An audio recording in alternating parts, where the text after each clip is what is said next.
Let me see if I can be a little plainer, which I know I can, but see if it will do anything for what you have been trying to pursue, and that's getting closer to becoming vague to the point of absolute extremities.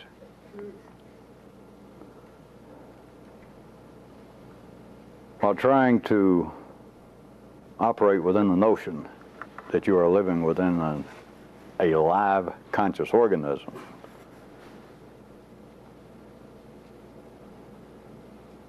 the picture is a fair one. It is not just simply that I conjured it up or that I got it from some book. But of primary importance, let me point out to you that life is perceiving of itself primarily through human consciousness. So then the question should become on your part,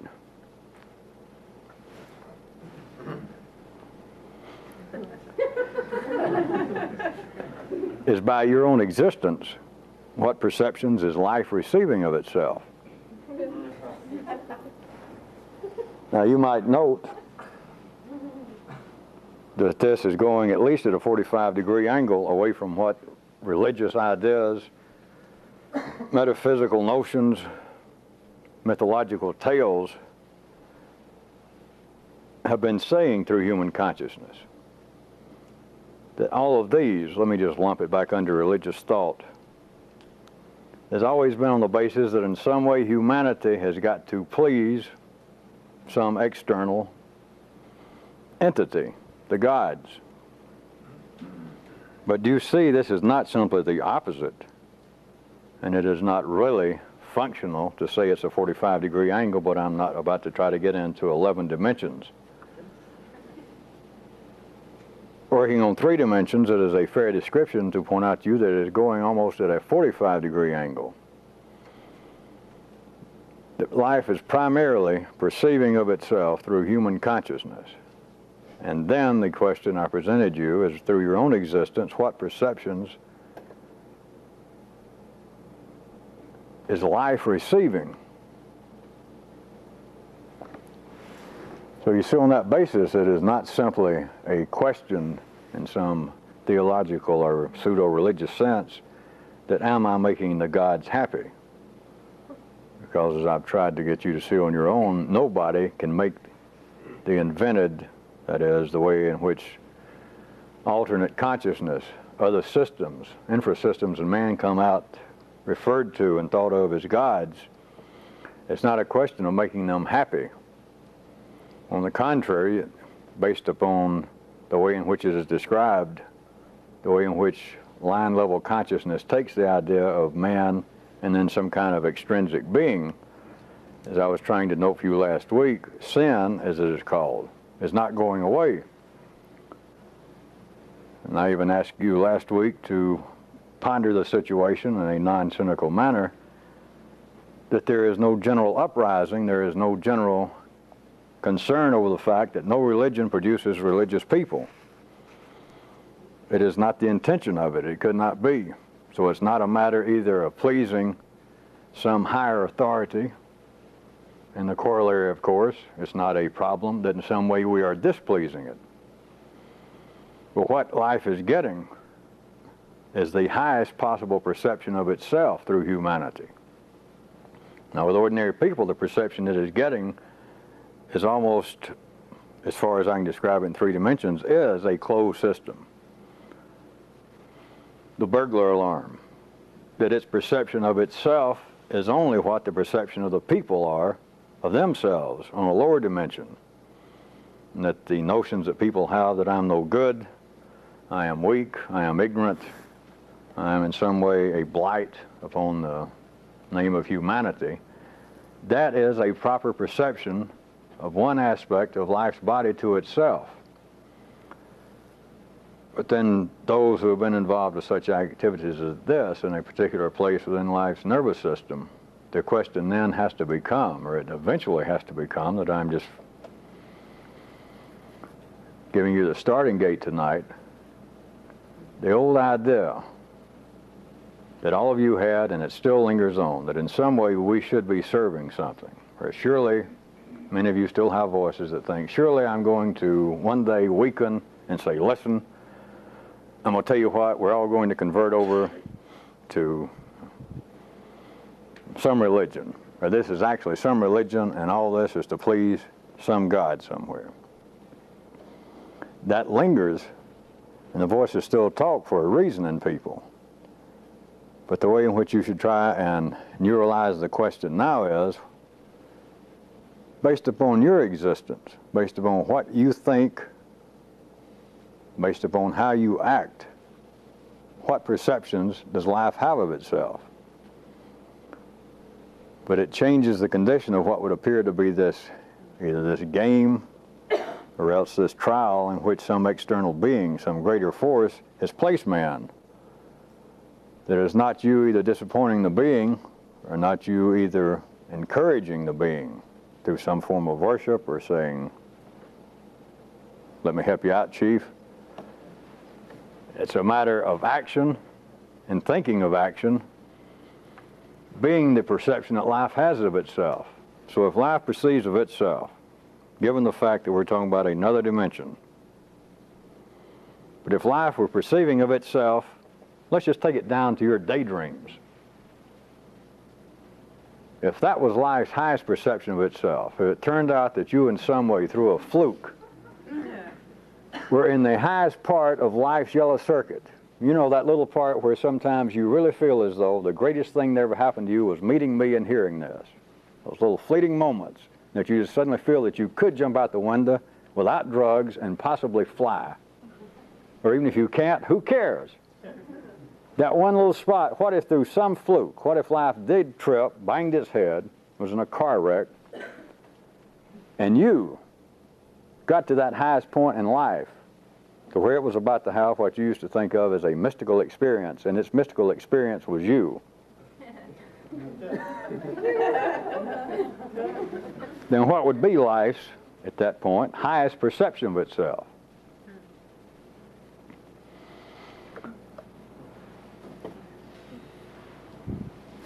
Even though I keep using the term about opening up some kind of church, this has to take on a religious guise,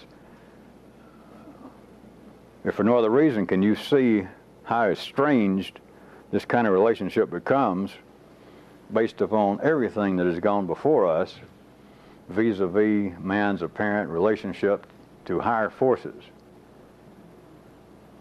The closer reality being that I'm just starting out to sketch for you in words tonight is that life's perception of itself, or back to the erstwhile terminology of your forefathers and foremothers, that God itself, himself, herself, the only notion it has of what it is human consciousness. That is the highest, not the only, but that's the highest, which is the only thing that's of any interest to us. Other parts of its being has perceptions of itself through relatively inert matter. But the highest perception is in human consciousness. So how you have changed it to the point that I say is estranged in a particular way that makes it not immediately palatable would be to confront random groups of people who thought they were interested if you said, new revelations having to do with man's relationship with higher forces. And then you point out, somewhat as I have done in the last 3 or 4 minutes, perhaps a little more simplistically and changing the terminology to people, wherein they've come up with their own perception of what is being said is that the gods themselves are tied to humanity, and that the gods could not be any greater than what human consciousness is, which, well, that's no kind of religion. That's not very comforting. Do you mean to tell me that there is some kind of outside chance that somewhere along the line the gods could, or God, as ordinary people want to think, that the big guy, the big it, could be sitting around, and the best he could do, the best he could feel, the highest degree of awareness he could have might be me? I am sorry, I can find gods better than that through a mail order organization.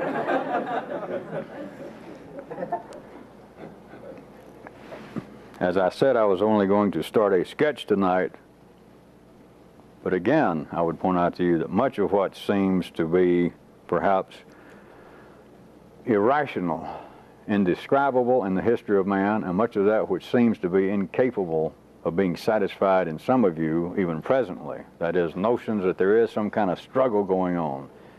That even though I seem to have had some kind of stilling influence on kind of radical, childish ideas you had about religion, there still seems to be this longing that I am trying to get in touch with something higher, higher than you, higher than this group. And that it's out there somewhere, if I could get in touch with it, if it would recognize me. What if its level of recognition is never any higher than yours? I repeat, it's beyond the dimensions of our consciousness. But life's highest perception of itself is through human consciousness. And of course, you should realize it is not linked to one person, even though I was asking you the rhetorical question, what if, through a fluke, you were it, even for a split second? It is all of humanity. But then think, ponder, neuralize, consider. Surely is not life engaged in some form of this on its own, somewhere?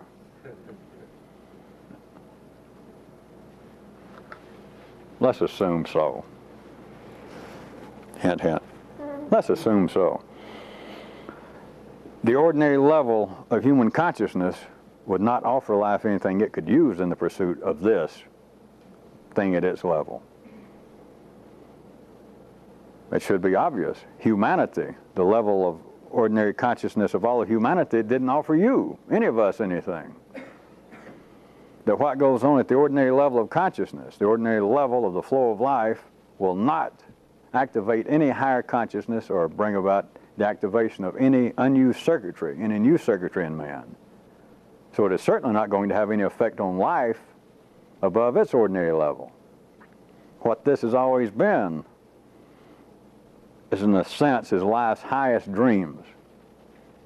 But it is contemporaneous to itself, its highest perception of what it is. And its highest perception within that is people involved with attempting to do this at whatever time and whatever place. Part of what I was threatening to attempt to make a little more simple is every voice that is in a person, be they divided in ways that I have sketched out for you of public and private voices, the running static of the circuitry, everything from the fidget of one's foot, the drumming of one's fingers, the automatic hostility one has towards certain types of people, to the random, repetitive daydreams of the yellow circuit. Every voice that's in a person comes from line-level consciousness. And hence, they're useless to a few people. Now, if there's some way I could tattoo that, at least on your yellow circuit, if it did not bring you up to the highest possible level on this planet right now, it would make you uncontrollably dissatisfied with being ordinarily conscious.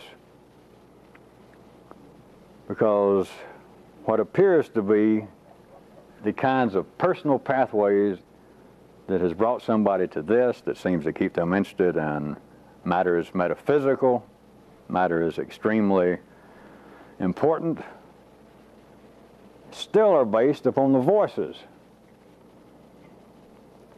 And I have, on several occasions, tried to point out to you through the history as embedded in your own DNA, your own nervous system, that there have been a continuing series, a non-stop scenario of life pondering through different aspects of its own consciousness the fact that there seems to be two distinct sides to man, two distinct sides to consciousness, two distinct sides to possible behavior. Now, humanity, of course, as it must, takes it personally. And ordinary people can never perceive of the fact, and it's all most of you can do to keep it in mind at all, that this is going on with life itself. It is not simply a low-level phenomenon. It is not that we are at the far reaches of life's universe. We're not in some poor part of its body wherein we're catching all the flack. We are not the lower intestines. So life itself is continuing to ponder that consciousness seems to have two aspects. We're back to the three flows, the three things, the possible modes is operating at that level. But these voices within everyone continues to divide up specifically your own thoughts of action and then your own action.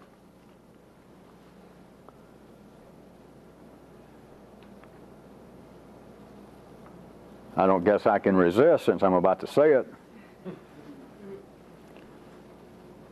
to point out another larger reflection of something that happens in ordinary life and has always happened. That is of God speaking to people.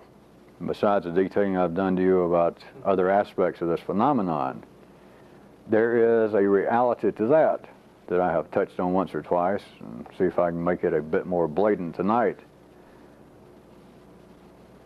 Every ordinary voice in you and in everyone else is at line level, and I do not care what it's talking about. It can apparently be involved with motivations for you to improve yourself. It can apparently be involved in justifiable complaints about yourself. And it's all the same. It operates at a certain level and it serves a certain purpose to life's perception of itself. It is a reflection of what life is accomplishing on one level. But there is no voice that is of any benefit to this. And what enough of you know for me to say this, and enough of you get close enough that I'm just going to point it out. The reality of people believing that gods are talking to them. The reality of it, regardless of the semi-serious or semi-comedic, semi-sad, semi-confused historical traces of this, is the fact that once you can feel your own nervous system. Since I continue to say that, we may have to drop that shortly. Let me tell you more closely what it is. That's just where it lives. That's its home address. I just had to start fooling you by saying that was its name. But all I did was, instead of telling you that this thing is Mr. Fred Smith, I told you this thing is 227 South Plum Street. And you thought that was a name. But at any rate, there is a surety, there is a non-ordinary voice that can speak to you. Whether it speaks through you is another matter that we're not even going into. That's not the point. And to put it as simply as I care to tonight, which is damn simple enough, instead of the daydreams that you normally have, instead of the public and private voices that are continuing to talk, and you take it, as everyone does when you're at line level, you take it as being you. Right or wrong, this is me talking. This is the basis of my experience, perhaps a bit of my genetic makeup, but this is me talking to myself, however that comes about. None of what those voices say are of any benefit to the few. Any question they ask is irrelevant. Any question they ask has no satisfying answer. There's nothing you can tell those voices that will satisfy them. If you could, you would kill them. Hence, you would kill you. Hence, you would be helping life commit suicide, which it will not allow on any large scale. Anything those voices say, no matter how important it seems, no matter how foolish it seems, is absolutely unprofitable. And then the questions that all of humanity has, and that many of you still, quite predictably and understandably have, about should I do so-and-so under these conditions? Or sometimes I think yes, and then again I think no, as that great American philosopher Chuck Willis says. Sometimes I think I'll leave here, and then again I think I'll stay. What should I do? When you can hear that voice, when it has become activated in you, there's no longer any doubt. It is the reality, one stage of the reality, behind people's notion that in some way they can, through fairly routine means, such as signing a paper or making a sign to someone, be converted to some kind of religious or extraordinary teaching of some kind. And that if I do so, then these external higher forces will favor me and perhaps someday talk to me and guide me aright. All of you in a lucid moment know that it does not work out that way for the few people. or else you would not have ended up here. But there is a reality to it. It is life talking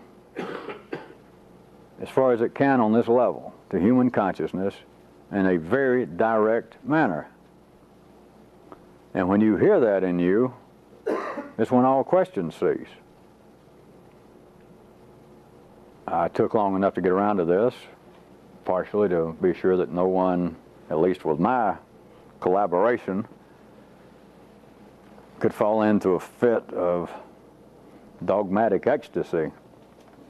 That, ooh, if I keep doing this and I don't eat meat and I come to these meetings, that someday I will fall on the floor and suddenly this booming voice will say, Fred or Mary, I have finally smiled upon your feeble efforts, and from now on you'll be able to blow gold coins out of your nose, and that you'll be the most sexually attractive person in the world, and that you can read minds and destroy anyone that even gives you a snide look.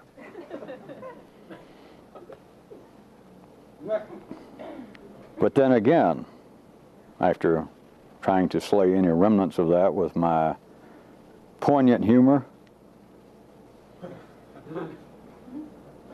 yet all of you should know, since some of you have already asked questions, they weren't really ripe for me to answer, but over the last several months I've received questions along the lines of, what if these voices were stilled, or I could get freed from them? What the hell would I hear?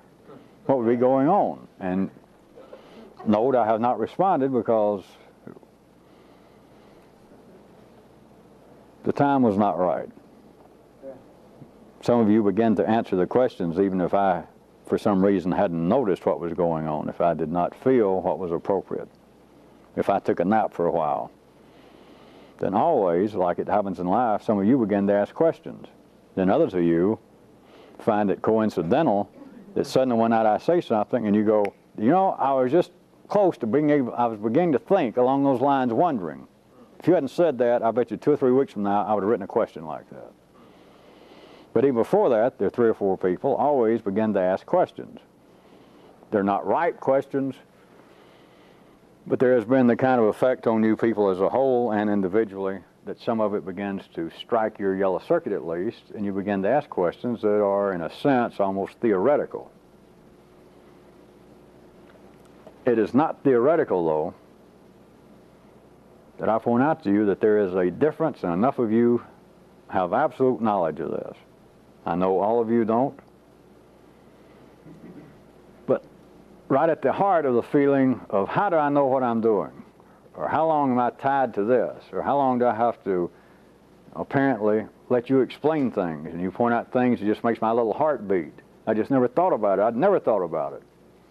It is a matter of whether life can talk to you directly or whether you are still entertaining the voices. To believe that there is some nourishment. I know perhaps most of my voices look like prune pits, but there must be one drop of nourishment in there somewhere. In fact, some of my voices talked about some of the things that you now talk about, so they had to be on the right track.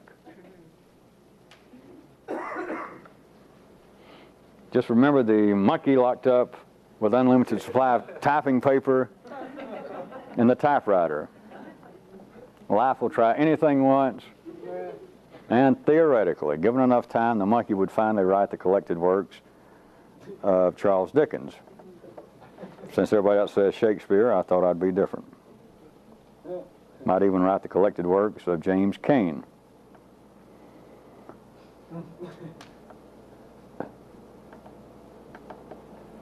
I'm going to give tonight a kind of weapon having to do with this. I think I'll drag it out a bit and leave it for last. But even if I didn't do it tonight, if any of you could, on your own, if in some way, I'm not saying that this was possible or the proper way, I'm just doing this for dramatic effect in a sense. If any of you could have simply taken what I had said, that all of the voices, all of them, no exception,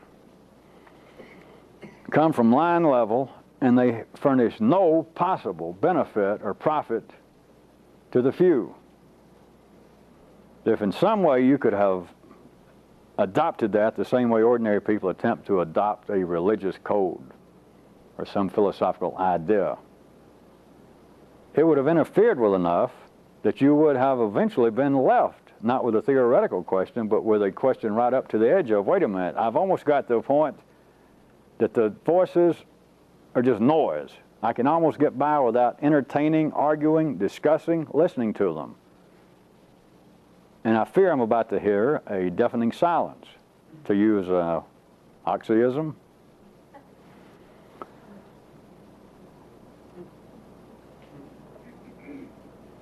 Life can speak directly. You must know, in some sense, that life can speak more directly, or people like me wouldn't pop up.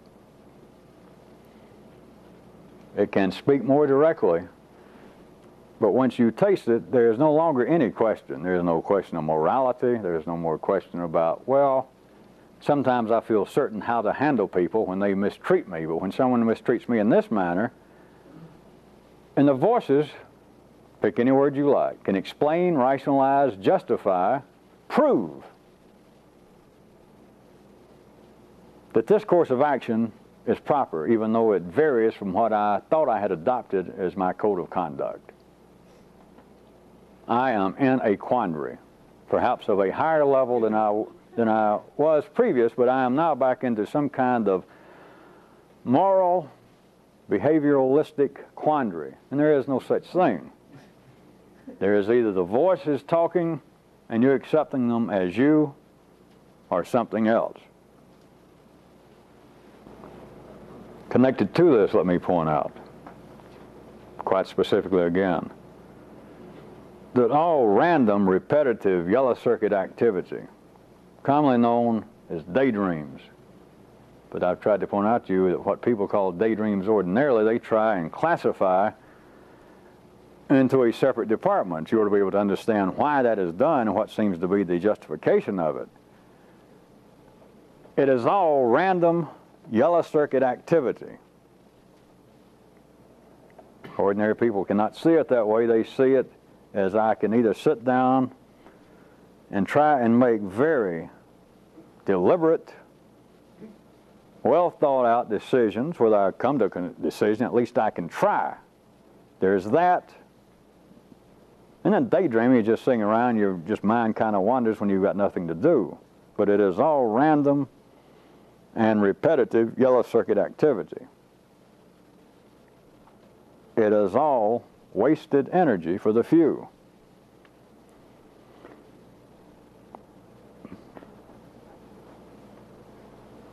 Throughout the years I've let people come in here periodically,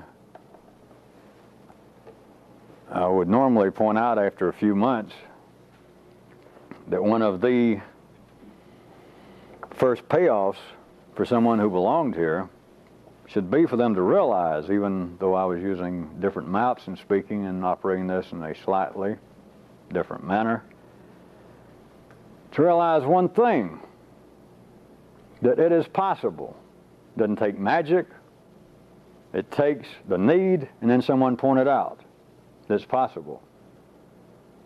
That you can either think of this, or you can think of that, regardless of what the hell it is.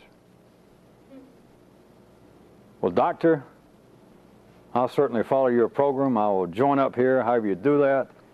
But I go around thinking about a continual fear that I'm going to get ill.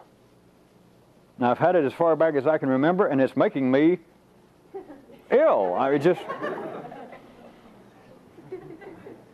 And it seems to be such an important question.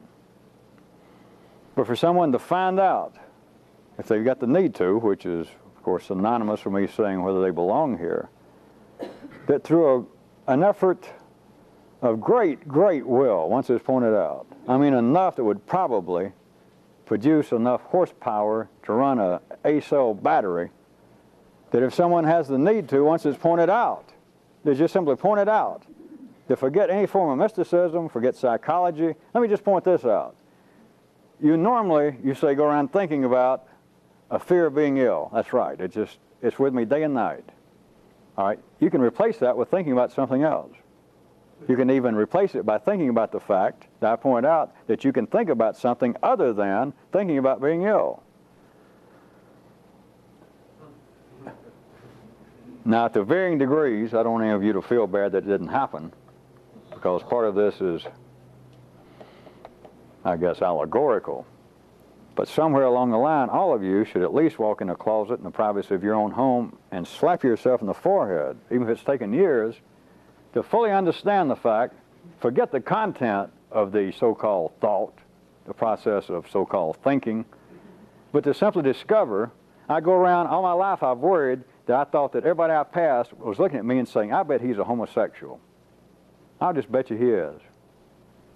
That I can either think about that, like I've always done, or I can think about the fact of where in the hell did I come up with this? Or else I can think about why can I no longer keep up with the batting averages of everybody on every team in the National League. Whereas when I was 6 years old, I knew every player's number. Why is it that I cannot remember the names of every song I hear that I like? Of course, with ordinary people, this would not work. And the kind of examples I'm using, I'm really pushing to the limit about batting scores, because what it takes is, as I said, first someone who needs to be able to stop this. That is, someone who actually belongs in this to some degree, and then have it pointed out to them that this is possible. What they replace it with is the growing hunger for this.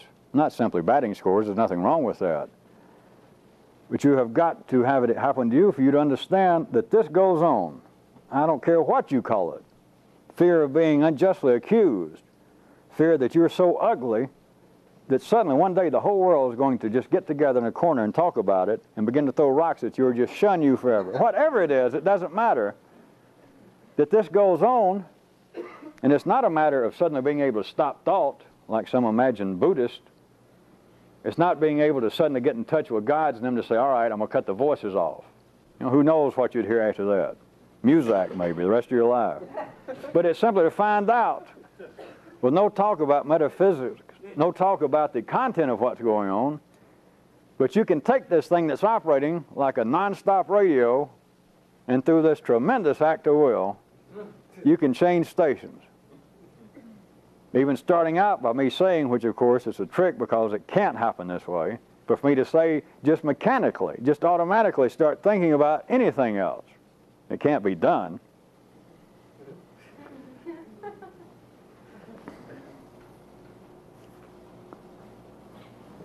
Well, many of you have a full-time knowledge of this, whether you have a full-time ability to do it.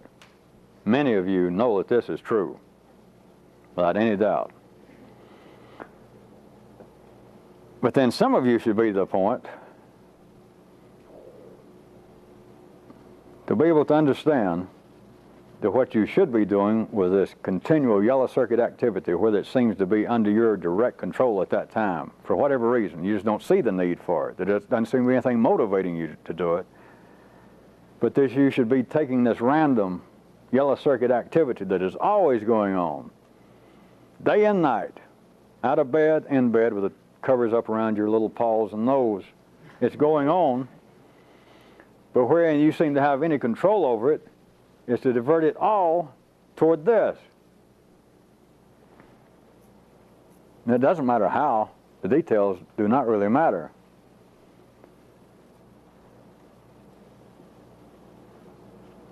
It is part of life's perception of itself, it is part of life's tempo of its own expansion, that the normal yellow circuit activity for people is random within the confines of the way they were wired, and it is repetitive within the confines of the way in which they were wired. It is true in every circuit. It is true in the reds level, the people in the mines, and your red story is the habitual patterns of how everyone stands, the gestures you have, the way in which you talk, if you're going to make some emphasis, if you're trying to make facial expressions, whatever it is within limits, it is random, and it is repetitive. You should be able to see that quite clearly by now. Ordinary people would not even recognize each other. It would be detrimental to the cohesive ability for production for the whole factory were not people wired up to be randomly repetitive in the red circuit, to stand in the same way. It just is. You should be able to see it. In the blue circuit, it's the same way. If you narrow down the blue department into one person, that one person at one time may have one idea that's used in an advertising campaign. He may get recognized one time.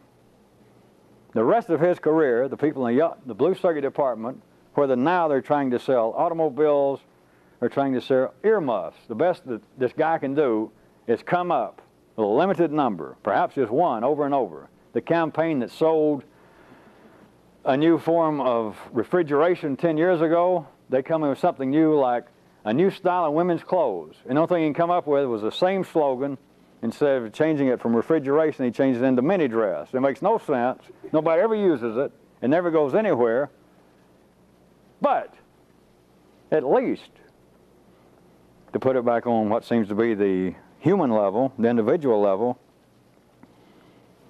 there is that same kind of predictability amongst people. That sure, the person you live with, most of the time, they always seem harried, short-tempered, and you've been with them 10 or 12 years. Notwithstanding the fact you complain about it to other people. But still, you've been with them. All of you should also understand that things are not arranged in such a way for you to come home suddenly, or vice versa, and you walk in and that person never say another discouraging word in their life, you'd be out of the house within a week. The first thing that everybody does when somebody acts different, you say, what's wrong with you? And it could be that all your life, or as long as you've been with them, you complain this person is a sorehead. All they do is bitch. And one day you come in, it goes for an hour or so, and suddenly you realize not one single bitch, not even a little bitchette. No discouraging word. All of you should know this. You're going to suddenly look at them. You're going to say, what's wrong, dear?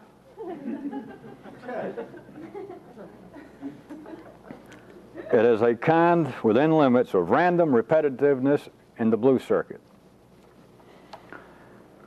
We're not getting to where life is growing, where humanity is growing as best it can within the confines of life's own expansion, and that is the yellow circuit.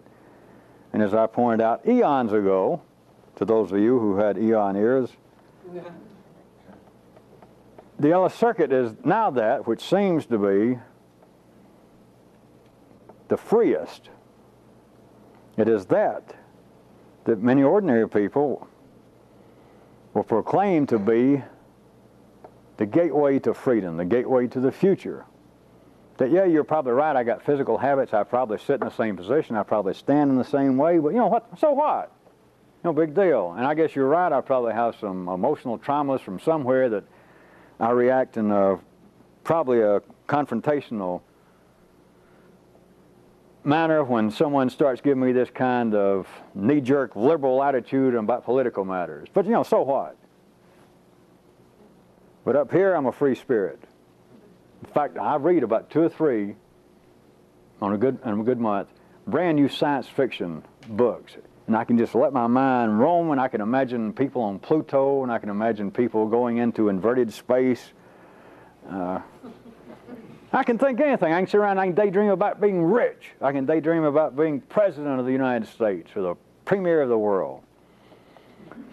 It is simply, since that with some people, and I'm of course referring to us in this part of life's body, geopolitically on this part of this planet,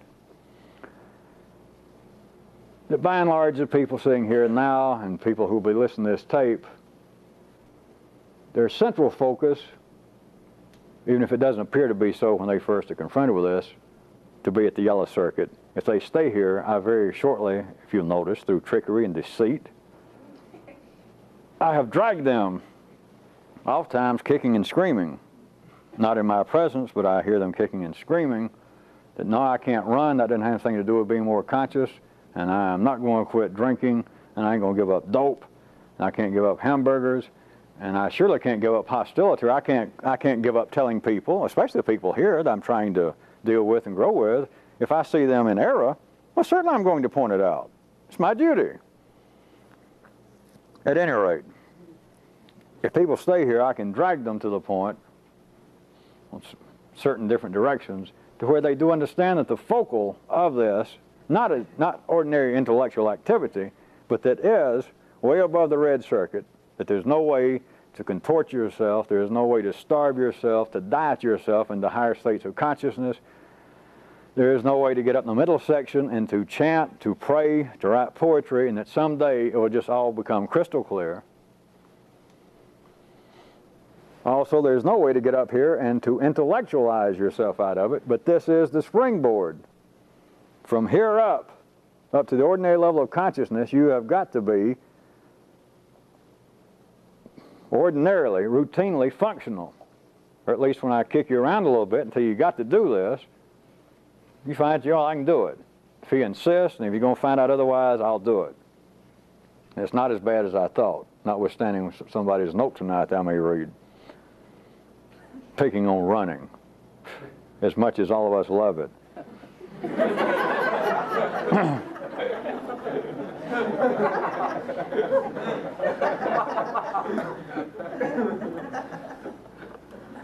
See, I bet Jimmy Swaggart wouldn't admit his shortcomings. It's a local joke, folks, I guess. To some of the edges around what I'm going to lead up to, let me point out some more phenomenon in life that is normally perceived as being one thing, which is something that is right close to what I'm talking about in the dimension behind it. It should be several things, should be well known to all of you. As politicians continually speak of the need to communicate and to debate issues. Those people to whom life is speaking that seems to be political commentators or politicians themselves, the commentators can point out on a nationalistic level that nations, even though they seem to be perhaps having conflicting ideologies, they cannot live in isolation from themselves. It brings about a greater potential for conflict. So large groups of people and then individual politicians, so-called like left and right within a democracy or within any political system, having conflicting views, diverse views, there should be continually to safeguard peace, prosperity, to see that tomorrow arrives, and even to find better solutions for the problems that they all admit we suffer from. We need to get together and debate the issues. There needs to be this continuing dialogue, even among, obviously, opposing parties. Can any of you see that this is a need by life itself for a confluence, for a confrontation of as many flows as are either possible or as many as is necessary for a given situation?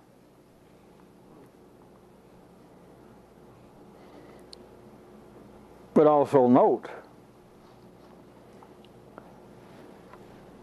on your own, I'm not trying to, it was not my original intent to deliberately try and weight your view of it, but I was going to ask you to try and see for yourself, to the knowledge of your own history, through what is going on before you, how common or uncommon this is.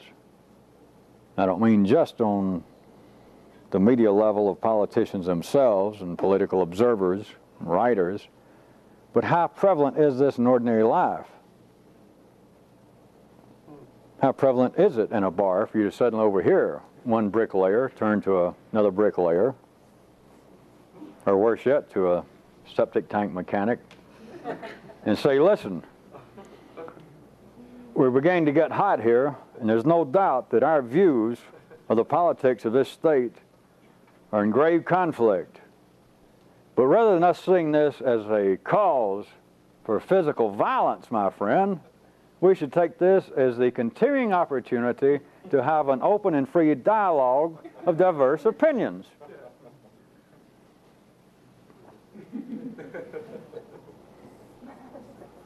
But note, it has been a common theme as far back as the yellow circuit history of humanity has survived. Of course, the areas of life's body, that is, on this planet, that at any given time, totalitarian governments are nothing new. On the contrary, you can look upon certain aspects of life's body as reflected on the population of this planet that are yet to reach the general level of yellow circuit consciousness. And their form of government is always what? Some form of Big Daddy. It is not that different than you being a 5-year-old child. But also note that that is not where progress takes place. That is not where any kinetic expansion takes place. It's serving a purpose. So that is always going on. It varies, it shifts around the planet, it goes through stages, but still all over the world where there is any kind of history that they haven't killed of the yellow circuit, there have been people on every part of this planet, the life speaking through it, voices within every nationality, every political system, trying to say that what we've got to have among conflicting ideas is not negative confrontation, but a meeting, us knowing in advance that we are in perhaps even diametric opposition over certain economic or political issues, but we have got to get together in a spirit of friendship and goodwill and discuss them openly, debate them, and we'll come to something better.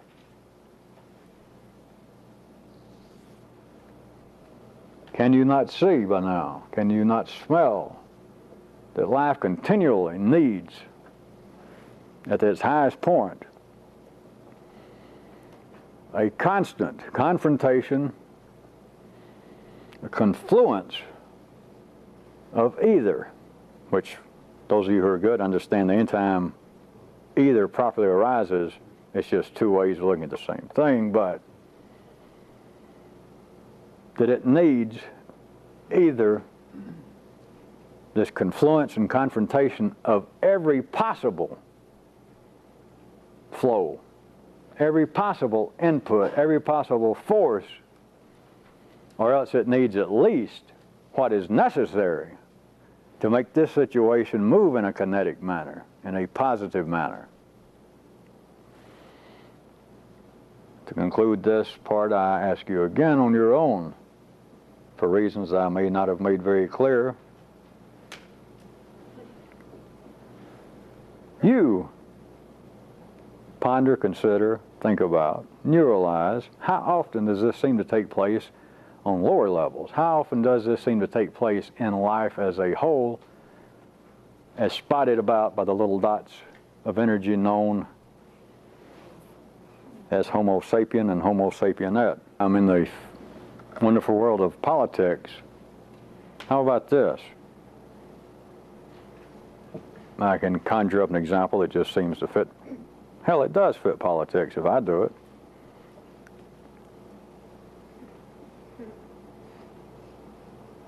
I'm going off at a slight angle.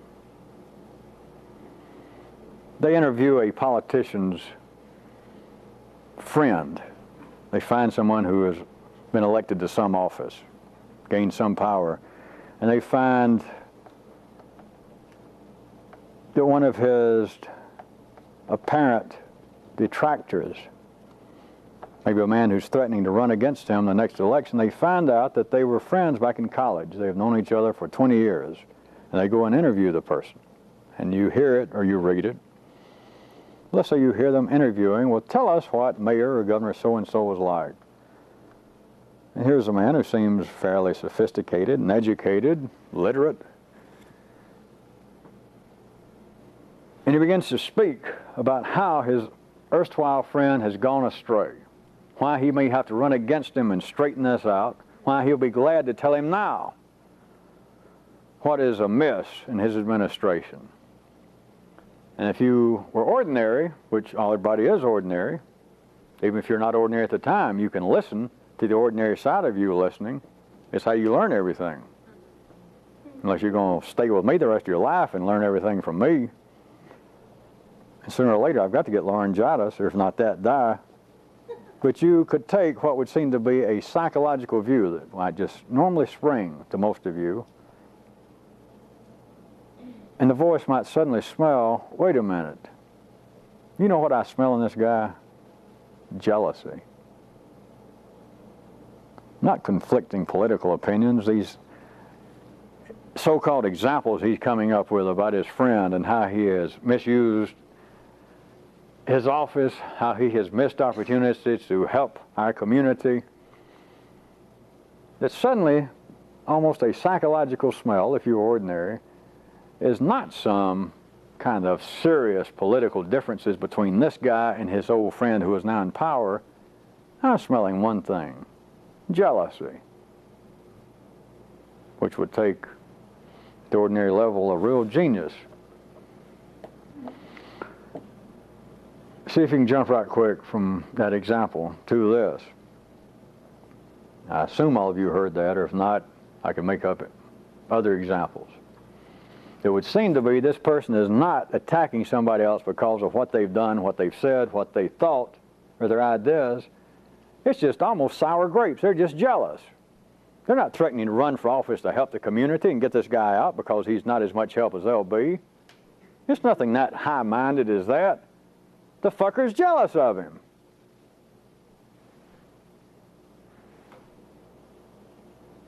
See if you can jump quick.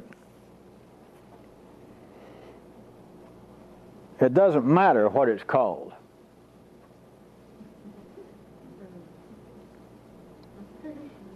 But what it is necessary resistance.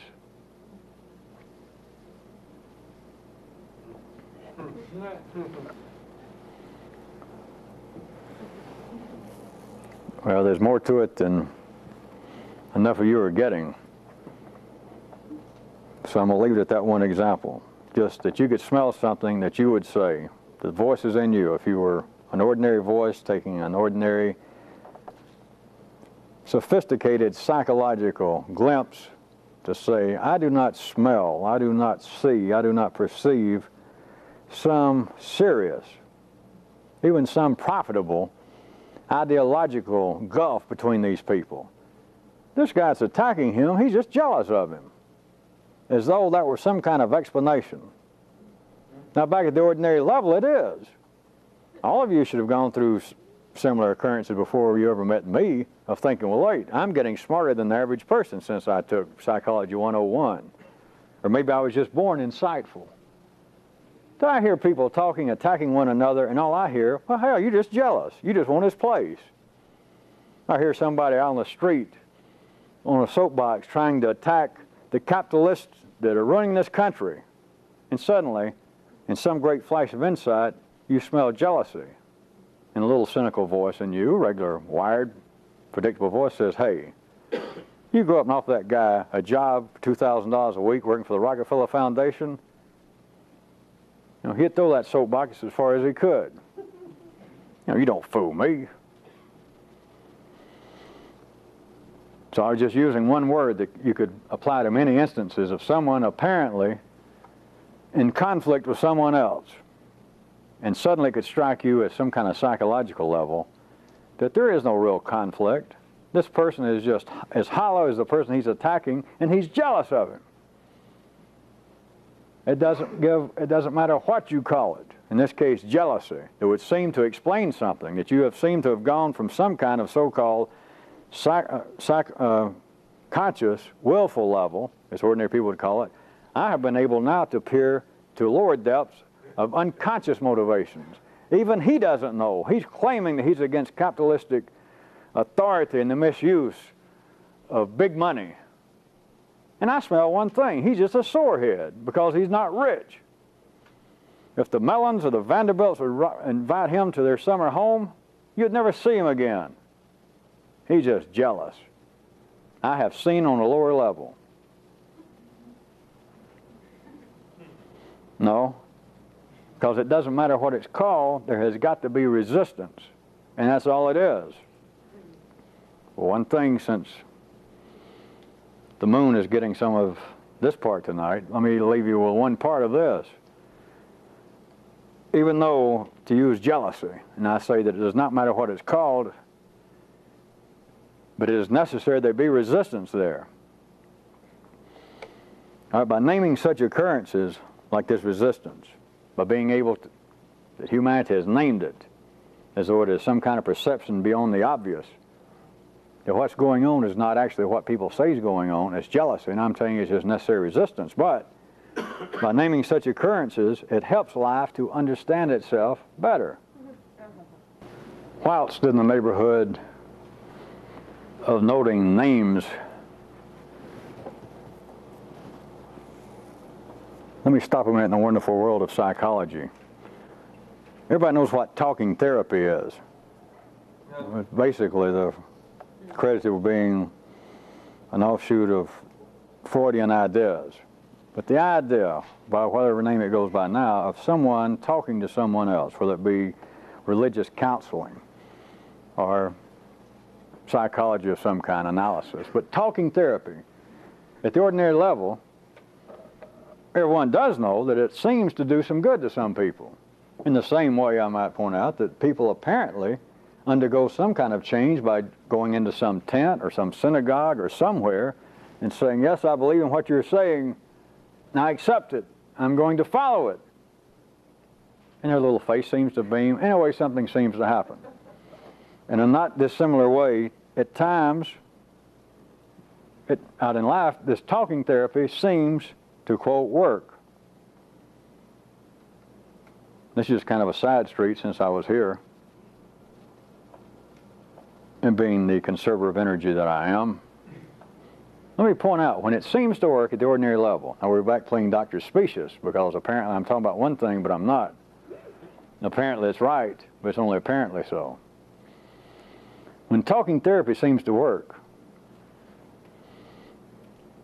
can you perceive at the ordinary level that what has happened is the patient has publicly said that which would have never normally been uttered, and hence a subtle and very often quite temporary, but a low-level biochemical alteration has taken place.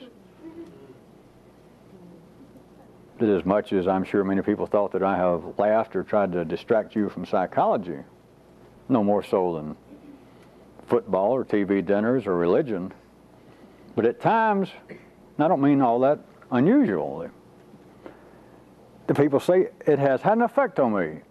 Without any doubt, you can pull my fingernails out, but after 10 years of therapy, in fact, I can remember it was one session, seemed to have been building up to it, but I have never felt quite as bad about my mother.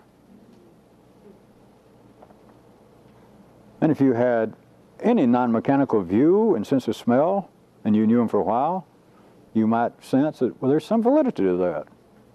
The person doesn't know why. They attribute it to the psychiatrist or whatever. But when that seems to work, when it seems to have some sort of success at the ordinary level, do you understand? Because all of you, I put you through this, through trickery, and you should be able to, along the lines of my urging you to ponder, if not pursue, the continual act, that the patient has finally spoken something publicly, overtly, that under circumstances outside this whole scenario of talking therapy, none of his voices would have ever publicly uttered. And thus, it is possible that a very low level, perhaps temporary, but a low level, but real biochemical alteration takes place. And so without them really understanding why, and of course not having the need to perceive its real basis, psychiatry, psychology, patients can say, listen, there is real validity to talk therapy. They might not want to see it, but I could point out that that is one of the original jewels of the Catholic Church, was confession.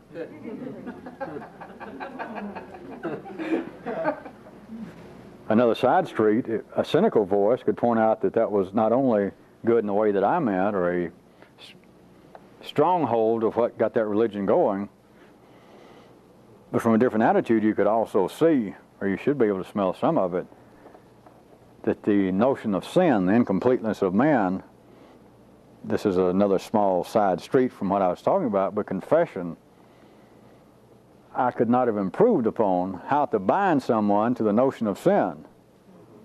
Life just had one of those, and either it abandoned it, that wasn't necessary, or else it did so good with the Catholic Church, it decided never to use it anywhere else and spoil it. It's like having one great idea that you just keep to yourself. Because if we won't go down a real side street, and apparently talking about life as though it were really something, then I'd point out that any religion worth being called a religion, anybody that's going to start any kind of religion, any would-be prophet, no matter whether he was an ex-carnival barker, an ex-aluminum siding salesman, or even a plumber, all of them should have been able to meet with the Catholic Church, and the first thing they did, they could have changed the name so it wouldn't seem like an outright ripoff. Called it confidential conversation. But anybody, any good religion, as soon as they wanted to start, first thing they should have done was saying, hey, confession is it. You get people tied to coming here and confessing, we got them. You know, bring out the collection plates, open 2 or 3 bank accounts, we got them. That was a real side street because, of course, that is not what people are up to, but it was a great binding agent. Well, back to what I started out to point out to you about confession.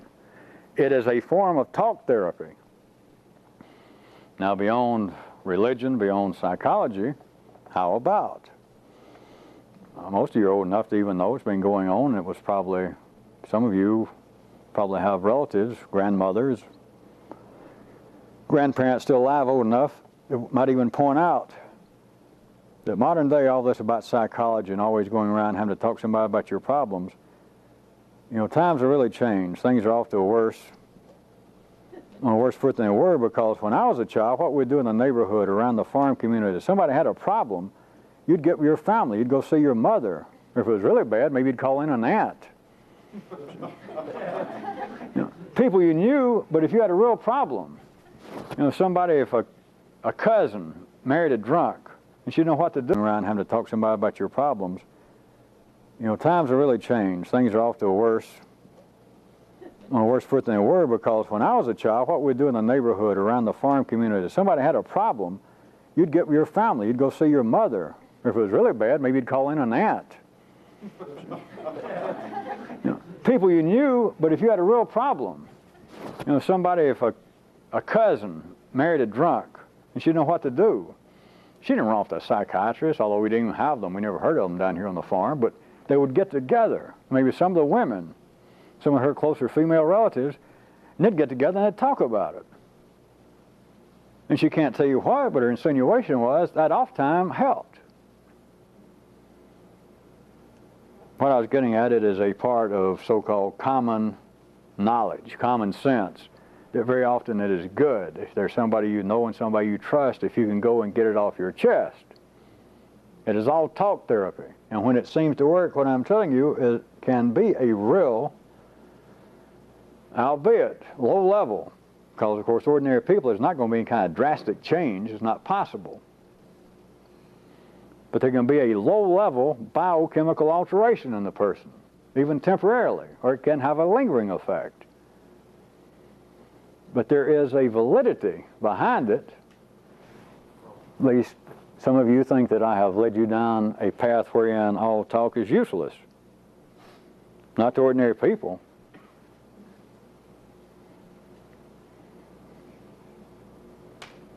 They just think it's useless. Leading up to the weapon I was going to give you, let me hit a couple of more street corners.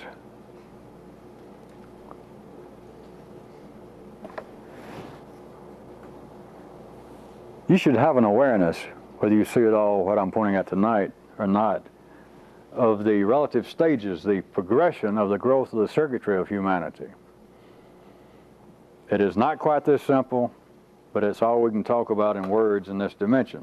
That is, that apparently everybody, including humanity as a whole, but everybody including you, at one time, although there you were all wired up, all the furniture in place, The wiring was run up to all 3 stories, but at one time, you and humanity, the power only got to the red level.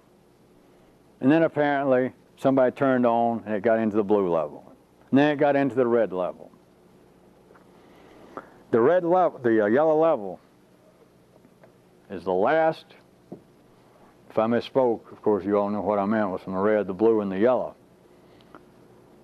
The yellow is the youngest, and there is something of prime practical importance that you can find out for yourself. I keep talking about it around in circles, around the edges of it, because you have to see it for yourself. You have to be able to feel it.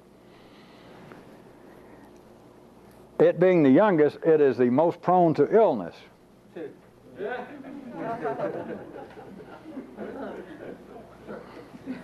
Again, it is not dissimilar from a child. All of you that have had children, and those who haven't, you're aware of this. You know, when their first 10 years, it just seems like kids forever are getting sick. It's just a running battle to keep them alive. It's one little thing, and it seems like a cold may kill them.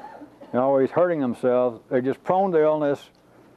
Then apparently something sort of happens. I'm sure medicine by now has some sort of term for it. I guess childhood illness. But then it's like they seem to reach an age, and then it's, whew. And now they're teenagers. Now all you got to do is worry about them getting pregnant or taking too much dope or getting put in jail. But it's like the childhood illnesses are gone. At the yellow circuit, in a sense, of course, there being the specificity of life, you can certainly find glaring examples everywhere, and if I have to, I'll point them out, that do not fit into this. But I'm talking about in general, and I can point out the people involved with this specifically. It hasn't touched all of you yet, but what I told you about, you had to be wired up to be potentially healthy, to be potentially everybody. Here's another facet of it. It is the yellow circuit that is now prone to illness in general. That is, let us take this country, still being the mechanical epitome of life's routine progress. Besides examples, I know that there are people who are malnutritioned in this country. I know that there are people living in poverty and etc. But taking this country as a whole, as much as we can use words, you know how I'm trying to give you a quick sketch. People in this country, the red circuit has reached a level of health to the point that they're almost overdoing it. The jogging, the spending billions on health food, the spending millions on pure spring water that people are filling up from faucets and putting in fancy jars. The making of safer and safer cigarettes, low-cal, low-alcohol alcohol. At any rate, surely all of you can see what I'm saying in a sense. Compared to many parts of life's body, that is, other people on this planet, just people here, they just almost grow up and they're healthy, almost from the time you're born. Or nowadays they can replace organs and etc. The point being, if you can see beyond the dispecificity of life, the way in which it operates, that the red circuit, and with you people specifically I refer, as I said, it has not necessarily affected you in toto yet, but it's got to be that you're finally just healthy in the red circuit. As much as anybody can be healthy, we're all dying slowly, but you're just simply healthy. That's it. There's nothing else to do with the guys down in the mines and down the assembly line. Then the blue circuit, you got to be the point at which people, by and large in this country, if not completely emotional healthy, you know, please note, nowadays everyone, it's almost a safe statement to say in this country and even the Western world, this country, that if you're not emotionally healthy, you hadn't really tried. Because there are enough services, there are enough books. Phil Donahue's on once a day. The states provide psychiatric counseling, even for poor people. That if you're emotionally disturbed nowadays, you're probably a weirdo. That at least you should be working on it. You know, being really, you know, being neurotic is not near as hip as it was in the late 50s and the 60s. It's just no longer really quite of an in thing. You should all be able to smell that. The conversations, the terminology, that being emotionally disturbed is no longer looked on, not only is it not looked on as being an illness or something to be hidden, but it's almost looked on as being kind of passé. You can be upset enough to be in therapy, but you should also be using therapy, probably be in a group where you're picking up people, finding new sexual partners, or you should be in a kind of therapy that they all meet in a hot tub. With wine, it's just, the blue circuit, by and large, is about to the point that it's healthy. It's almost grown up as much as it's going to in this dimension with as many circuits as humanity's got. The child, the youngest in the progression, is the yellow circuit, and it is the most prone to illness. Parenthetically, I might point out, I've done it on at least probably 5 occasions.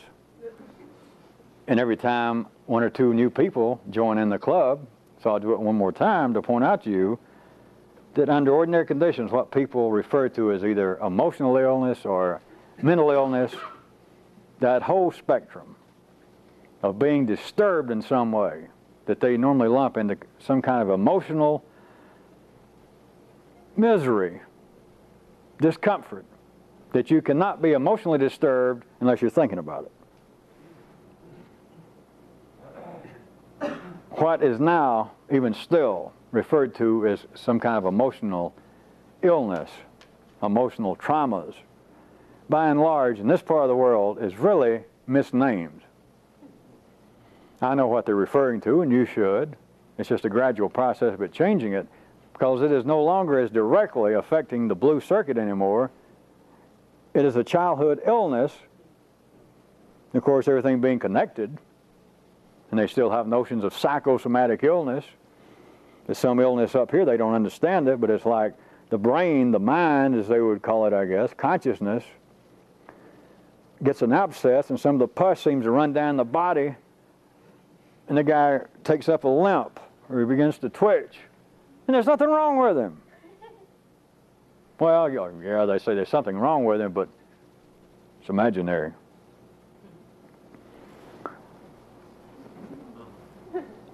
I said that there was a point that you could get some practical use out of, and I'll repeat it again, and that is that there has been a progression, even though it's not a perfect picturization, but there's been a growth in you and humanity. The red circuit's the oldest. It's almost as healthy as it can be. It's just it. Nothing else is going to happen with the red circuit in this dimension, at this level, with the number of circuits humanity's got. That's it. The blue department, it has reached about its stable maturity. The youngest is the yellow circuit, and it is still prone to childish diseases. It is the most prone to illness. Before I give you the weapon, I'll mention something else that is related to the weapon itself and is also related to what I was just speaking of. What you should be doing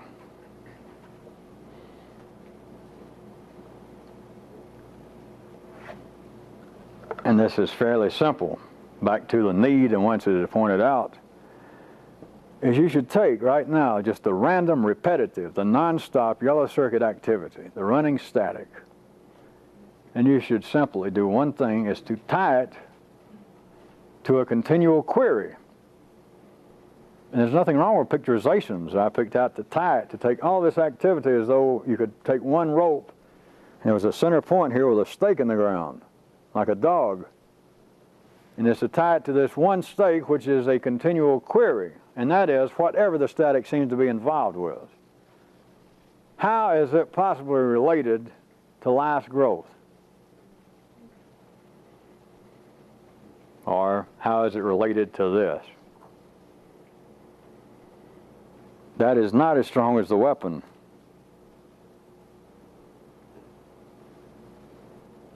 But I'll give you a weak version. And I'm going to read some of the questions before I give it to you. For those of you in the netherworld, of TV land, before the meeting tonight, I had several signs posted encouraging people. As most of you know, every night people write questions rather than us getting into a personal dialogue. They write questions, and many nights I use some of them, or some nights I use many of them. No nights do I not use any of them, and not any nights do I not use none of the no's.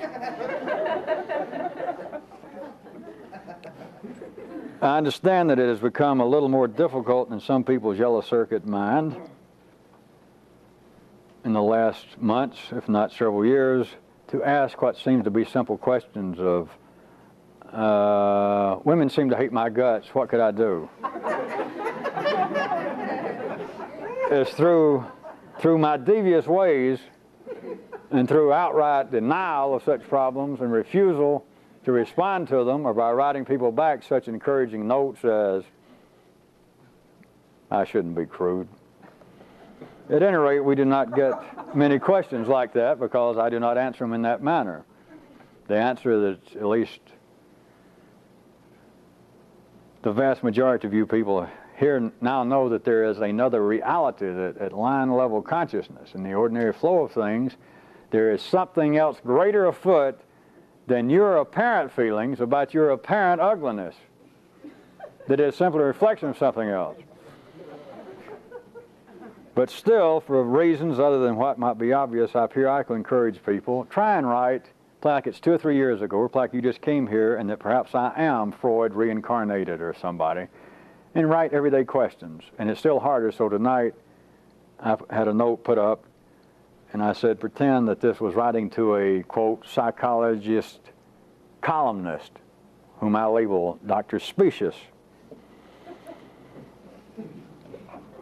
Evidently, several people took it a little too strong, and I had some here tonight that almost verged on being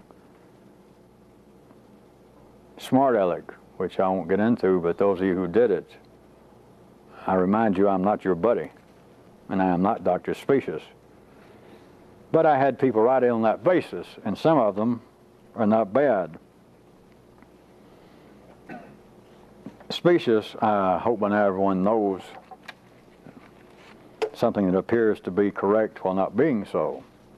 And I thought that was a good name for Dr. Specious. My other one was, for you Anglophiles, does anyone remember, I started to name it Dr. Fata Morgana. Does anyone remember? We're to make that a holiday. Instead of having, I've been planning to change the 2 St. Quantums and just have St. Quantums to be the first Saturday in fall, but perhaps we should name it Sister or Priestess Fata Morgana Day. But maybe not. It doesn't have the same rhythm as St. Quantum. But enough of this useless talk.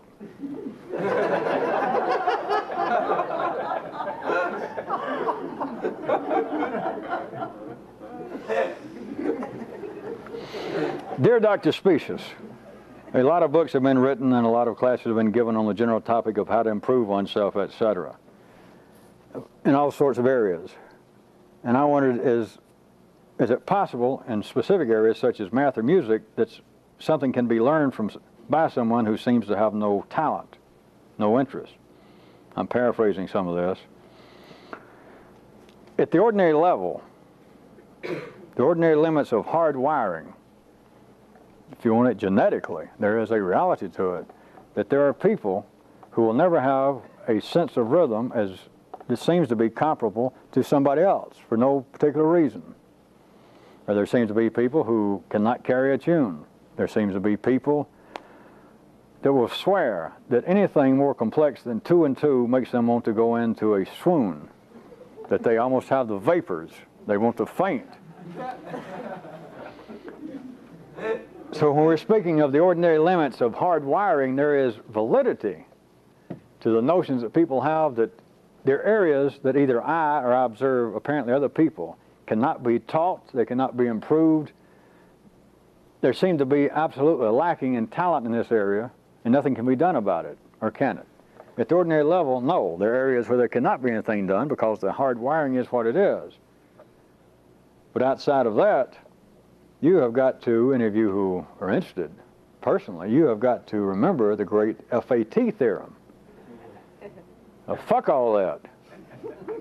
Because you may be hardwired in such a way that you will never be a mathematical equivalent of a Pascal, or that you might never be a musical equivalent of a Beethoven. But if something in you somewhere insists, I want to pursue this, you've got to operate on the FAT theorem. That maybe not just your own impression, maybe all of your life, or several times you've tried to express an interest in some field, and your parents, your peers, or even someone in the field listened to you, heard you out, and went, forget it, kid. It's got to be fuck all that. You cannot let that stop you if you are one of the delirious few. That does not, however, conflict with what I've told you of leave it to people on Broadway to dream impossible dreams and fight unbeatable foes. Those two are not in conflict. Because if you're doing it for your own reason, it's not involved with a dream and it's not involved with a foe. That is, it's not involved any longer with resistance. It should be involved on the basis, perhaps, the core basis. All my life I've apparently had no ability to function in this field, and people I know that I wouldn't give the time of day to seem to have some ability to do it. One of the things I have not laid on a lot with you people, because you've got to find it out for yourself. I've hit you from several directions by telling you at one time that the few have no way to comparably judge themselves. But I'll say this again to you, and this is an absolute fact. If you belong in this, it will finally strike you to varying degrees. To be able to look around and what people can ordinarily do. I mean, if people, when I say ordinarily, that schools, colleges are full of people from all backgrounds that go in and they're trying to come out with a bachelor's degree. And they've got to take 2/4 of algebra. And as far as your hardwired voices tell you, I could not pass it, and it's got all the reasons why. It's got the background, it's got the past failures. It may have some explanation that a psychologist, a testor gave you back in high school. Well, some people are better at spatial aspects, and there's parts of the brain that deal with this and that, and you seem to be left-handed, plus one of your eyes is a different color from the other one. Don't worry about it, lad. Some people just can't function. Weasel your way out. Tell them you'll take 2 extra quarters of gem.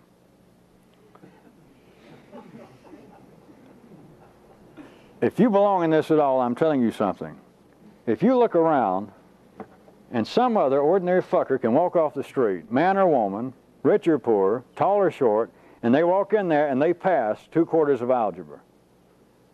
If they can do it, you can do it. If somebody else that looks about like you can learn to stay on their hands, to walk on their hands, you can do it. That is not me playing cheerleader for you. You got to find that out. That's one of the things that are going to strike you, and that's one of the times after that that you understand there's no excuse for anything. That my fat theorem wasn't just a joke. I have tried to stand on my hands, I'll bet 200 or 300 times in my life. With painful results. I don't know, I don't have it. If somebody else alive can do it, you can do it. If somebody can go past 2/4 of algebra, you can do it. If you can't, you don't belong in this. And that's not an immediate challenge to everybody. But I'm telling you, that is a fact. And it's not something you think about after a while. It is a known certainty. If I look around and there's a handful of people, more than one or two, that are doing this, I can do it. It's a matter of how much interest you have. It's a matter of how much effort you're going to make and be prepared to make to do it. I don't mean that magically you can suddenly stay on your hands. But to say, I can't swim. My mother couldn't swim. I don't have anybody in 2 generations of my family that could swim. In fact, I think swimming is dumb. It looks dumb. It messes up your hair. I can't swim. That's just it. I've tried, and don't tell me that. If there are 2 people in the world that can swim, you can swim. Either that, or I'll point this out to you. Those 2 people are wide awake, fully enlightened, and you're the only person on this planet that's at line level consciousness. You're it. You're life's lowest denominator. You're how life judges its bad times.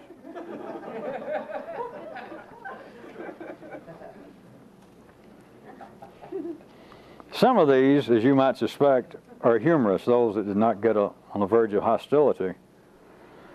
So some of these I'll read, and if it does not extract the humorous response from you, then I may add my own punchline. Dear Dr. Specious, I am never satisfied when I look in my mirror. What shall I do? All right. Obviously, you should either change your mirror or what you see.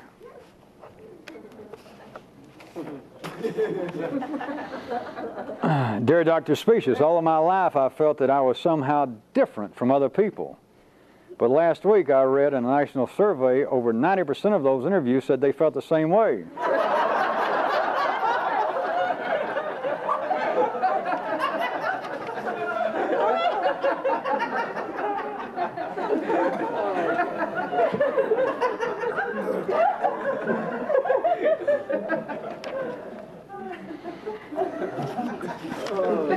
Dear Dr. Specious, what is involved when one wants to ask a question but seems to have no real question to ask? Could it be a desire for attention, etc.? It is a fair question, and I'll point out to you, among other possible binary divisions that I can make, and this one I have made, another version of it, I can point out the ordinary level, yet another way, that you can divide everybody into two hardwired types: those that seek attention and those that seek to avoid it. The idea or the notion that asking questions, and of course we're assuming that they're referring to writing questions to me, can it be simply a desire for attention? It can be either one if it is operating at the ordinary level. And as always, I might point out to you that much more than that could be glimpsed between those two, because those two is just child's play. Dear Doctor, are there any advantages to a long-term sexual relationship as opposed to many short-term ones? I figured it would get more laughs than that. That's why I wasn't going to add. I was going to add, you mean besides the obvious one? It was a serious question. All right, there are people, I'm just going to give you a short, real short response to this, that there are people for a while that apparently can benefit by having 2 or 3 sexual partners. That is, of course, assuming they don't leave Fred 1 for Fred 2 and then his twin brother. But there does come a time that I assume many of you suspect by now, there comes a time that is of most benefit if you can locate a sustainable one. But it is not necessarily a right or wrong answer to start with. But you do notice that within the group of people that's been attracted to this throughout these years, it has had a nutcracker effect on most relationships. But it is not in some way intrinsically right or more beneficial to look at it as being, well, I need right now to have one long term, maybe a forever. I'd be better off if I had a whole bunch of small ones with different people. If you can begin to hear life's voice, if you begin to feel for yourself that I am getting benefit from this, or the benefit is to the point now that me and another person are getting into a recoiling mode, and we cannot sustain anything that's of an expansive nature, then you've got to face that habit has a strong control, but you've got to be able to free yourself from it. But on the other hand, anybody, the few that we do have that's been very long-term, you're certainly not missing anything if you can still feel that kind of kinetic, that kind of positive growth that you feel between both of you. Can apparently things to which one is super sensitive in the environment be controlled in some way by the mind, or is it just a genetic weakness? You got to start from this basis. although everyone's already wired up in this day and time at the ordinary level to think otherwise. But everything is genetic. I know that does not make sense to the yellow circuit at the ordinary level because it can prove that's not true, as long as I don't push it. It can prove that what's going on has to have an effect on you. Of course, it does not then want me to say, all right, what's going on, where the hell did it come from? But it is all genetic. And nobody in here is in some way in perfect health. And there's nothing to be ashamed of. I might not have said this some years ago because I tried to make all of you feel ashamed, the original people. I didn't use that word. I tried to make you feel objectively ashamed for coughing, turning your ankle, never being sick. But everything is genetic, and people do have, to use this example, and for instance, they have sensitivities to things in the environment. As far as control over it, it's a matter of how much control you can exert. And there is not a simple trick I can give you. It gets back to the matter of you becoming aware enough in another area to where you do understand Dr. Specious's all-inclusive, one-time, cure-all, non-refillable health dynamic. And that is fuck health. Of course, that is only true with someone that understands what that means. It's fuck health. You've got to, in some way that you'll understand, you either got to be healthy or you should be ready to die within a reasonable length of time. I'm talking about, like maybe less than 48 hours so we don't all have to hang around the damn bed. But up until, say, 48 hours before you buy it, before you cash it in, you should understand, you'll begin to feel it, that there is a kind of movable feast of health, wherein you may be sick, wherein you may cut your finger, wherein you may have tonsillitis, wherein your eyes may begin to get weak, wherein you may sometime have to have an operation that I shouldn't say that, I shouldn't even give you that way out. That's got to be serious. But at any rate, within a kind of movable confines up until maybe 48 hours before your demise, it should be a floating kind of fuck health. That you're just in a state that you are what you should have been genetically while affecting as much control from here back down to what other people now refer to in what parts of life's body accepts as being normal, the so-called psychosomatic illnesses or the so-called emotional problems, stress. As I assume all of you know, that is not necessarily new, but it is now a real key word. Instead of just emotional traumas, which are sort of getting passé, as I pointed out, and Freudian ideas are slowly crumbling. And now instead of the way your parents have treated you, it's the way the corporation treats me. It is the stress of being on the fast track itself and how to cope with it. Well, let's meet that new doctor with a beard in the hot tub. Or let's read the new book about stress. You got no business being stressful. If you got anything resembling a health problem after a certain time, it would be, if there were such a thing, it would be a kind of terminal passivity or boredom, which I'm not trying to frighten you with, but certainly not stress. But it is a matter that you'll find out on your own. There's some things that you can have some control over. And there's some things you can't. Some of you, back when I took more time with this in the beginning, some of you almost thought that you'd experienced a little magic when you thought you had certain kinds of physical anomalies and shortcomings, and I told you to do so-and-so, and for a while some of them seemed to work. With several people you seemed to have gotten over something you thought was chronic. You just got over it and that was it.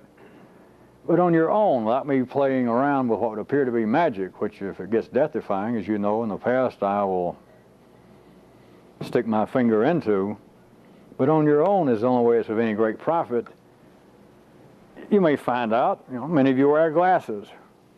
Who knows why my eyes were in such a way that as far back as I can remember, I had astigmatism, or I can't see good out of this eye. Or I was, one of my legs is shorter than the other.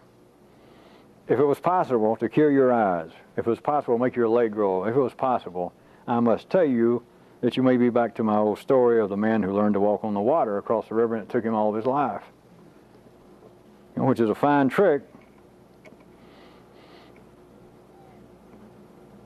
except for the fact that you can get across it on a ferry for a quarter. You've got to find out what is possible. Some things may be more trouble than they're worth, or the way it may seem to you is, well, I just cannot directly affect my hay fever. Or I cannot affect that I get tonsillitis periodically, or whatever it is. But you should still, once past the point, I'll go ahead and stay past the point, you'll no longer even see that as being an illness. It just simply is. It's the size of your nose. It's being here. And you'll find out that there may be things that you can affect that you never imagined you could. There may be things that you now take as being an almost chronic condition of illness that you may turn around someday and just realize, I haven't had it in 6 months. Fuck it. Do you have any recipes for attracting a mate? I had several questions related to that, and I was tempted to say, should I play Reverend Moon?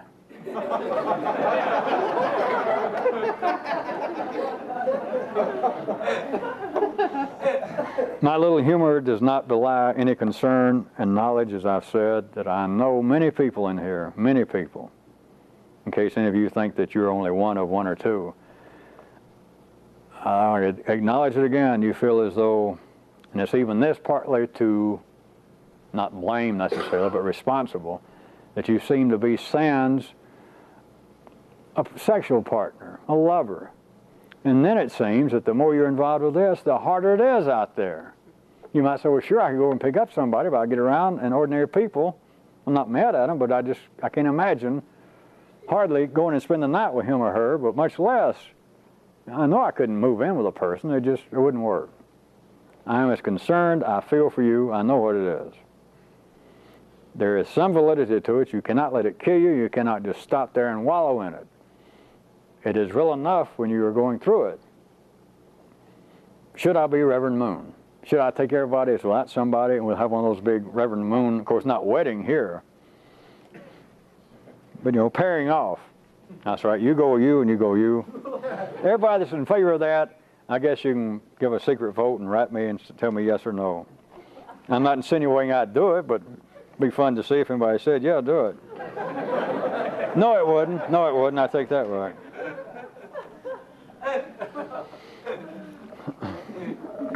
Sometimes I think I understand something, and I find out later that I was mistaken, or that I was only seeing part of the picture and thinking that was all of it.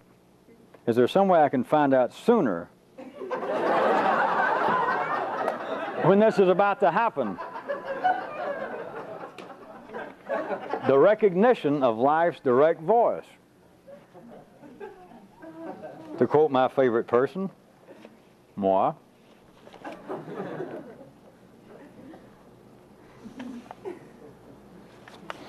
I find myself, this is from a woman as you should be able to tell. I find myself in a business situation wherein I must apparently try and be that which I am not hardwired to be, to say the least, as you'll see.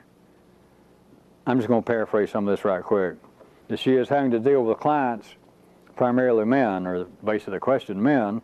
There seems to be a kind of something lacking that normally lubricates and facilitates the transactions between men and other men. But then this kind of lubrication, this kind of facility seems to be vastly different, if not lacking, between women and men in this case. Question, is there any way to act like one of the guys in business? Today, this, I know, becomes what seems to be more and more of a real pragmatic question, because now more and more women are in positions of having to deal with men. But what the person is sensing, in case there's any doubt, there shouldn't be with you women, that is still going on. Of course, you cannot look at it as being some horizontal or ordinary matter of human-directed chauvinism, but it is a part of a lingering expansion process. But the way men treat each other is far different. It's still going on than women. Now back to the question, anything to do, besides me pointing out what you should see as obvious, that it is true, it is still going on. It'll be going on for a while. And there is, of course, no way to unhardwire yourself, to say the least, sexually. But the place where the difference can be interfered with most directly is up in the yellow circuit, because the yellow circuit in man is still as young as it is in women. There's no difference there. But then the way in which it is manifest, of course, you've got the sexual basis to start with, and that basis is going to continue to be influential, at least as far as all you people live. But if you want to find a way, if you want to look at it as a trick, a way to approach it, is to try and grapple with them, to grapple with what you perceive they would normally be expecting. Not sexually, trying not to, unless you, I'm not saying there's anything wrong with this, you're trying to make a sale, and all it takes is to rub a boob on him. You know. You people know I'm not saying not to do that, but that was not the basis of this question. I'm saying, other than that, if that wasn't the point, if you're really wanting to see you women, of course, there is a parallel to this with men, except men's never been confronted with it, because men have not normally heretofore had to, quote, put up with women. You know, get past a secretary, you can bluff your way. But at any rate, back to a woman's viewpoint, is to try and not just worry about the sexual basis, not try to become involved in some kind of emotional basis that, well, they treat all women like we're some kind of crybabies, or that we're not strong. Fuck all that. Just think about where the child is placed, the youngest place in your system and their system is, and that's here. I've got one that is interesting in about 15 different directions, but I'm afraid that not enough of you would find it interesting. I'll give you a hint. Someone wanted to know, this is going in about 15, count them, different directions, about the task that I gave coming up about writing a daily pithy phrase. A word which by definition is like a succinct wrapping up of an idea in a short sentence or statement. And someone wanted to know if anyone else had noticed how I pronounced the word at the time. I guess that answers one of the person's curiosity. Well, they noted that they thought I said, and I will spell the way they spelled it. Phonetically, this is what they thought I said, was A-F-R-O-I-S-M.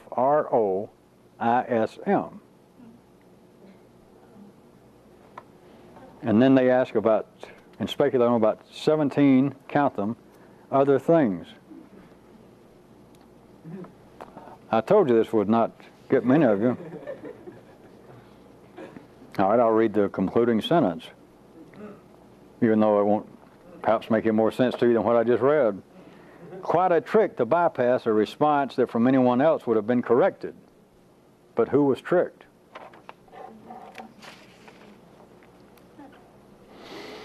Dear doctor, sometimes I forget things. What should I do? Sometimes I can't forget things. What should I do?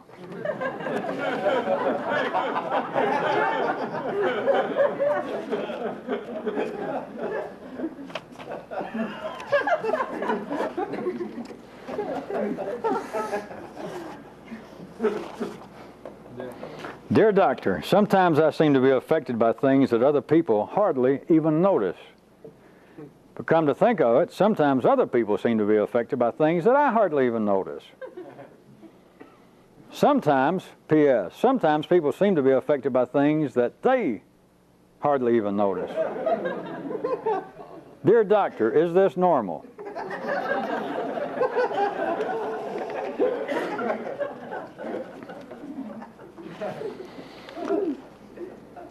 All right, without giving a big build-up, I'm going to give, as much as I plan anything, at least 3 weapons before we open up something more publicly and this become, by all appearances, almost a parody of itself. at least not as specific. All of you, which includes many of you, still looking for an ultimate trick, still wishing that you had the wherewithal and I would cooperate for you to really write a Dr. Specious question, to pour out your little heart, to tell me how hard you have worked to stay here, the trouble you went through to come here, how you've tried to strain your little brain and your little hearts and feelings, and that it still seems to slip away. There seems to be such personal problems to which I either want to blind myself or I will not address myself that are holding you down. Well, I've come close to giving some death-defying ones, but I'm going to give you one that you can now do. You can call this the inner alpha weapon. I'll give you at least 2 more before we do anything, assuming I live for us to go ahead and open up something. I'm telling you something that if any of you do not do this, and then you listen to your own voices cry that you do not know what to do next, or I have given you so much to do, or I have talked about so much it's confusing, you don't know what to do, then you better be able to apply the fat theorem to yourself. I'm going to tell you something to do that will change everything, and then you can do it. It is not a trick with a capital T by now, because there is no such thing as a permanent trick. But if you do this, it will change everything immediately.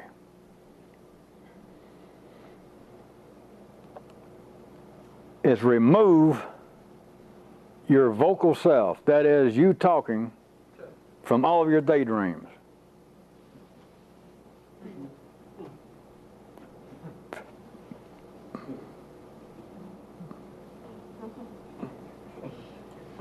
Need I be sure that that is simple enough?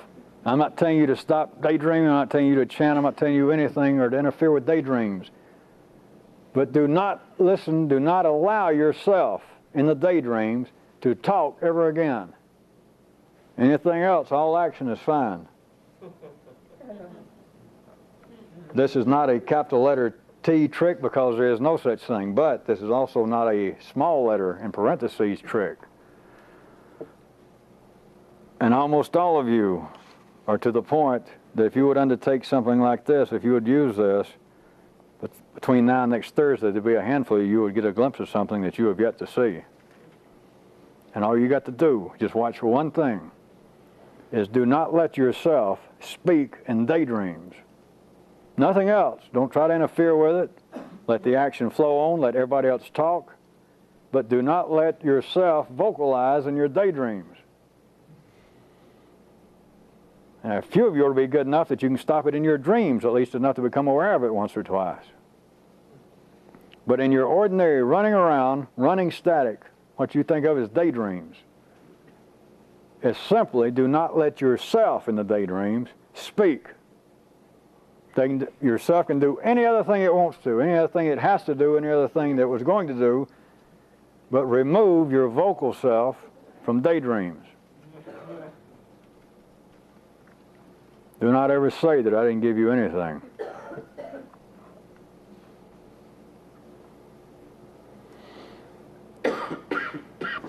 Last week's task / question. I read most of the ones that you people that cared to respond. As you might know, many people, after restating what they thought was my question, did not even restate my question, which is not surprising. The question was, could you perceive of any possible human activity that could pose a threat to life's continued growth? Words to that effect.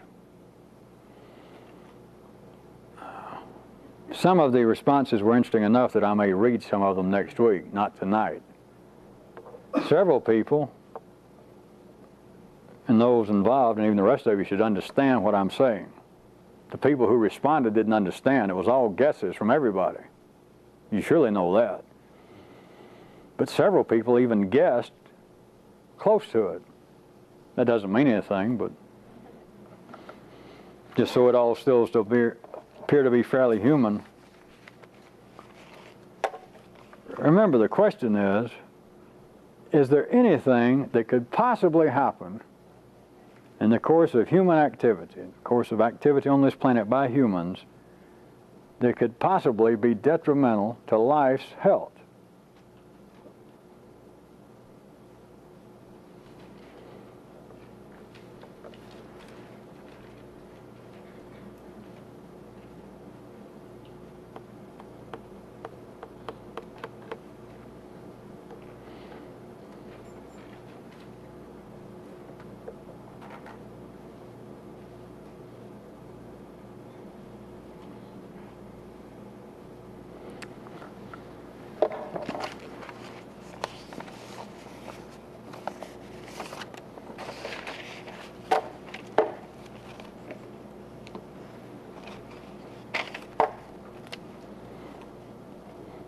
If too much of a similar occurrence happens simultaneously,